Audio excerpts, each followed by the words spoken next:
And for our final speaker of this session, we are going to welcome back Dr. Tatiana Trejos. She's going to be talking about a study evaluating the error rates in the determination of duct tape fracture matches.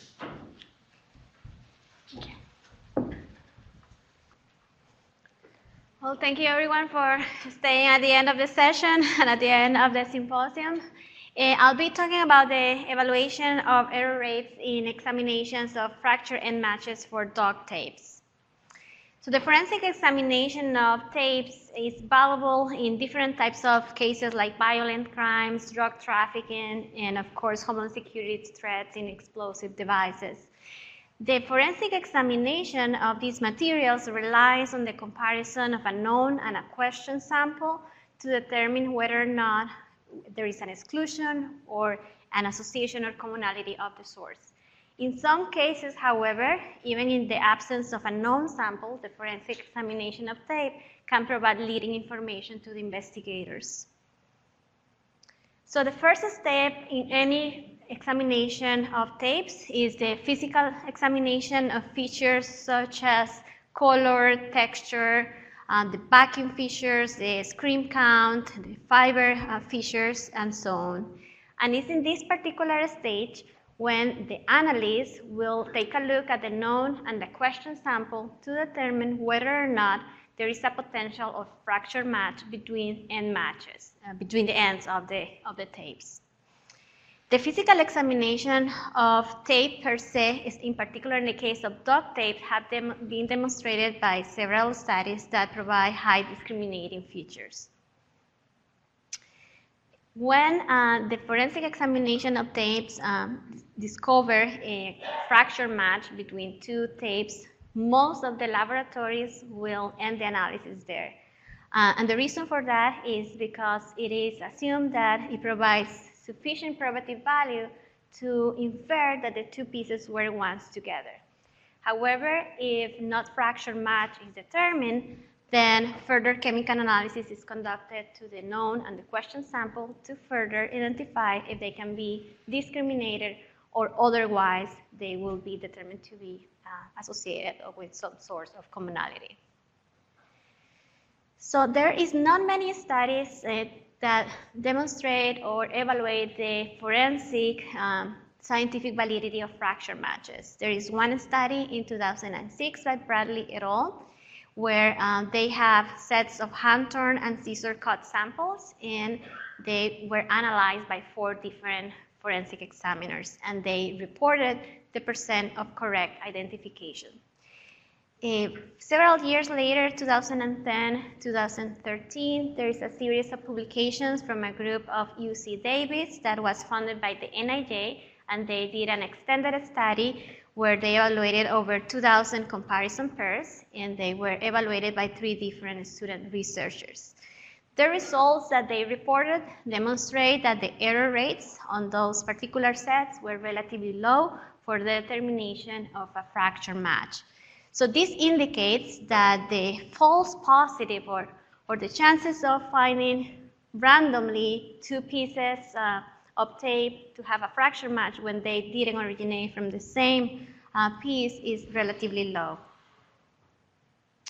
So the problem is that regardless of the probative value that a fracture match has, that determination relies on the opinion and experience of the examiner, but most importantly, there are not currently certain set criteria for helping the examiner to make those decisions. So there are no standardized criteria to arrive to a conclusion of a fracture match.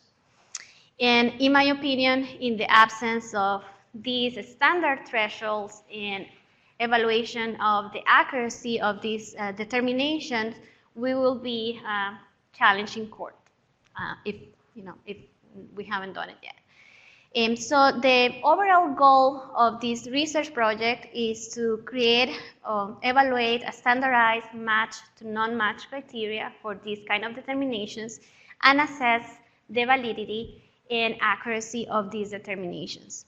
The specific aims for this study, which are the first steps toward that major goal, is to first establish mechanisms to qualify and quantify the features of the tape end matches, develop approaches to estimate the threshold values and performance rates in these kind of determinations, and evaluate if the assumption that random tape fracture matches are unlikely is supported by experimental data. So in this particular study, we did about 2,000 comparison of tapes, all of the samples originating for this study from the same tape roll. And we cut 250 samples. Half of them were hand-turned, and half of them were scissor-cut. On those samples, we generated random numbers to identify those samples, and then 100 pieces of that set were selected randomly to generate a total of 500 possible comparisons paired sets.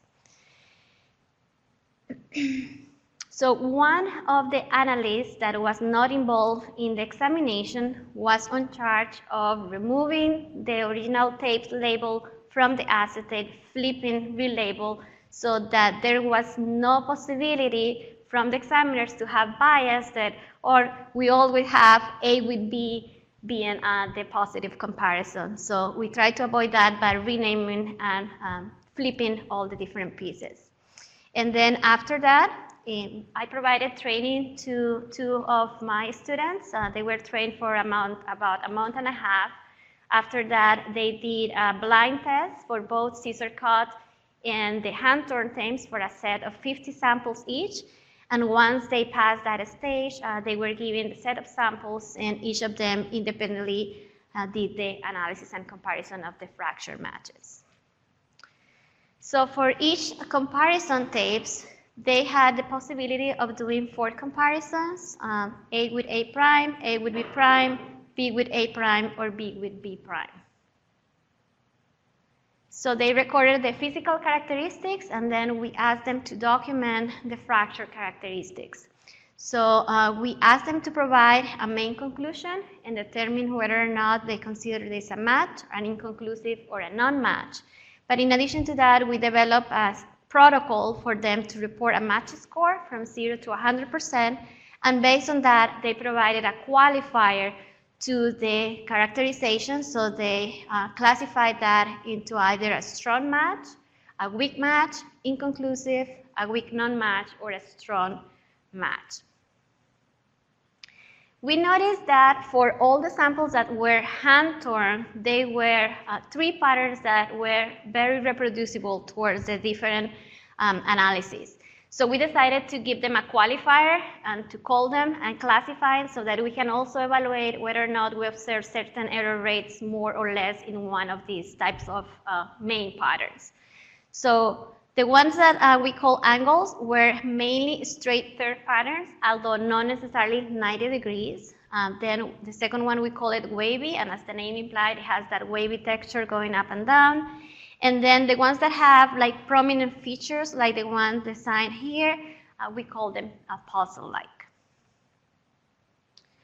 And then after that, we required the examiners or the analysts to do a match score.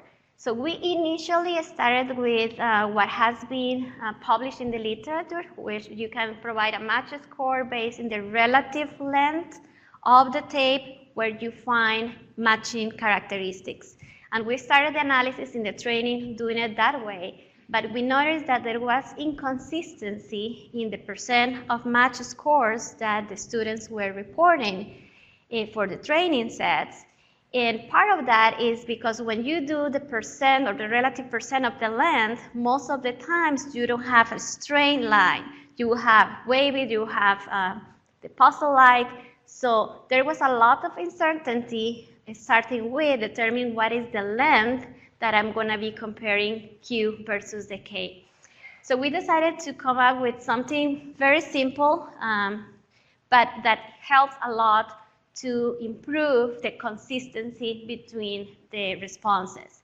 So we decided to report the fracture match comparisons by looking at the smaller unit that we can observe in the backing of the tapes to decide match and non-match decisions. So for example, we use the areas between the screen fibers in the backing as the smaller unit that we are going to be looking once at a time to make that decision. So for example, if we have this table, we will have 1, 2, 3, 4, 5, 6 different areas to compare. And for every area, they will be making a decision or match or non-match. So for example, if the analyst in this case determined that there were 5 out of the 6 matching areas that have matching characteristics, the percent of the score will be 5 out of 6, 83%. So that will provide a more consistent manner, because when you're doing a comparison, you will have the same amount of screen areas to do the comparison, and then you report that as a relative number. So we will have circumstances in which the relative units that we are comparing will be very different, so we'll call that a non-match. There will be a few circumstances in which you can also have equal number of matching and non-matching areas, so you will call that an inconclusive. And otherwise, when you have enough percent of good matching areas, then you will call that a match. So these are the results for the hand turn. So in the case of the samples that were true non-matches, they didn't report, any of the analysts report any false positives, so we had 0 out of 409. However, I learned in the workshop that the NIST statisticians did on Monday or Tuesday, that when you have false positives, you should not report 0% error rate, because if you keep adding more samples to your data set, eventually you may find a false positive. So they recommend something that is called the rule of 3. So you divide 3 divided by the number of samples. So that would be 3 divided by 409. So even using the 3 rule, this will be 0.7%. So the point is that there is very low percent of false positives. So we had for this set 100% of true negatives. And then for the samples that were true matches, we have 2 false positives reported. One of the analysts reported 2 false positives. One of them reported 1, and the other one called it inconclusive. So we still consider that an error. And then that will give us about 98% of true positives for this data set. So again, when we use this data, we can now have the capability to evaluate the performance rate of the determination of a match and non-match. And these are the results by analysts. So you can see here the false positive and false negative rates. With that, we can calculate the true negative rate or the specificity of the determination, and the true positive rate or sensitivity. And then with the true positives and true negatives, as well as the false positives and false negatives, you have the capability now to determine or estimate the accuracy of the determinations. You can also use this data to create ROC curves when you plot the sensitivity by the specificity of false positive rate, and the area under the curve is the accuracy of your determination.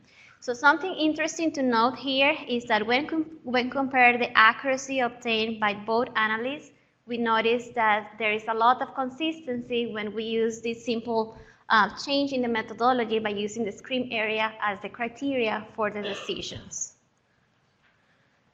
So with that information, one advantage of having a score match is that now we can create frequencies and distributions to evaluate error rates, and later on, based on this information, you calculate score likelihood ratios. So with that information, having a score match, you can see the distribution of the true positives represented here in green, in blue, and the true negatives represented in green. So something interesting from the data is that now we can see there is a very nice separation between the decisions of true positives and true negatives. We only have 2 circumstances of false negatives here and 1 false negative here, but we didn't have any case where the analysts determined a false positive association or match. When we did the decision or the first approach of the examination, we selected arbitrarily the score match of 50, where above that number, they will call it a match. Below that number, they will call it a non-match. However, I will doubt that any forensic examiner will call a fracture match a match if we have a score of 55, 65. So the next thing that we are investigating is, as we move this threshold close to the true positive, how we can evaluate error rates and make decisions of what will be a good score that will have a good, that we will have good uncertainty to call a fracture match a match. So for the scissor cut, we had very similar results, and the accuracy of the determination was very similar to the hand turn. As you can see here, the distribution of true positives and true negatives using the score matches, and you can see there is still a nice separation between these two decisions. So all this was done with samples that were relatively pristine. So we wanted to go further and manipulate, stretch those samples so that will represent a little bit more a realistic scenario of what we observe in our cases. So we took 100 of those samples and then reaccommodated, take them out from the tape, from the substrate several times, and flip it and stretch it, and we call that, I'm sorry, let me go back. We call that the mid manipulation. So again, you will see that as expected, there is a change in the distribution for both the true negatives and the true positives that tend to become less extreme. But again, still, even with the mid manipulation, there is a nice separation between the true positives and true negatives. And as a result, you see the accuracy decreases, but not drastically. So we went further and manipulated the samples with more extreme conditions. So this time we were not as careful on preserving the edges of the tape. So the students were asked to flip it, stick it together, make it a ball, and then we separated with different techniques. So that we called high manipulation. And now you can see that there is a significant change, not in the false positives, because again, even with high manipulation, we didn't have false positives. But you can see that there is a lot more false negatives, because as we stretch under extreme conditions those tapes, then we lose the capability to identify those discriminating characteristics of the end matches. So you will see now that the percent of error rates change from 1% to 64% of false negative rates. So in conclusion, false negative rates observed in the sets were relatively low, 1 to 2%. False negative rates increase as the increase of the manipulation, because then we stretch and lose all the syntax characteristics of the end matches. The stretching affect the overall accuracy and the true positive rates, but didn't affect the true negative rate. The variability between the individuals and between the method of separation was not drastic in this study. We are doing now further investigation with different quality of tapes, because it has been reported that that is a factor that can affect the error rates. The relative match score computed by a screen count seems to be a good qualifier and help in the agreement in the determination of the score matches, and can be used as quantitative descriptors to do further statistical analysis.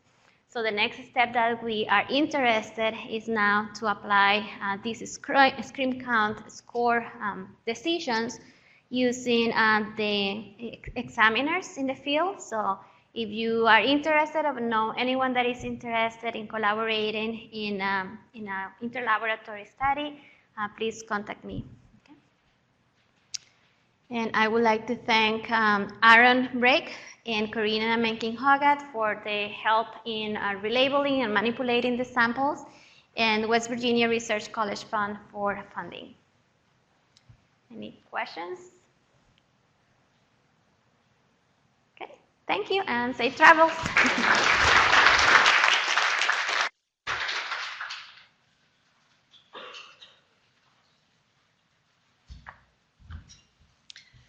Well, that concludes our afternoon session.